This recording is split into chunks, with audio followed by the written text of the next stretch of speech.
Hi, I'm Denis Karda, and I'm one in a million. Now, the reason I wanted everyone to meet you is because I think you're amazing. Oh, thank you. For example, you told me yesterday about how you spent a year and a half travelling around Australia starting with $800. Yes. And truckies became your best friends? Yes, I had a lot of truckies that were right there delivering me door to door from one trucker to another trucker, families taking me in. It was amazing. So amazing exercise in faith. Yes. Yeah, absolutely. And you said you don't know what you want to do when you grow up yet.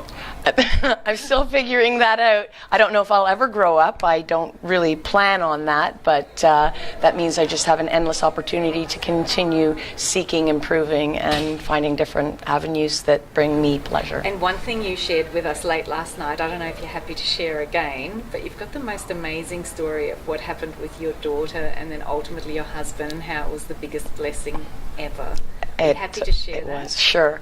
6.5 years ago, my husband had an accident, and it was very, very, very traumatic, and he was in bed for about 3 years. When my daughter lost her father figure and we no longer could move and travel like we normally did because Mom was home taking care of Dad, she took to attempting suicide over and over and over again, and she became a cutter. 7 suicide attempts. After her 7th attempt, they had locked her up, and she was getting great care for 6 weeks. My husband was not fully aware of what was going on. He was in his narcotic fog, in bed 23 hours a day. And on a Tuesday morning, I went to teach yoga and Nia. My phone was put into airport mode, and my husband didn't know my daughter was at home. That morning when I left, I said to him, I do not want to be married to an addict, and he wasn't making a choice to live. He was making a choice to fade away. He was a shell of who he really was. And I threw my rings at him, and I said, you need to start stepping up. I cannot carry you anymore. And he felt he was a burden, and he researched online what drugs he needed to take to go to sleep, stop breathing, and no longer be a burden.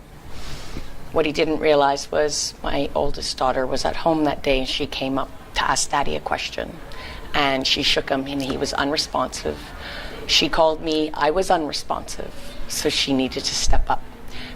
And that turned everything around. It was a complete blessing.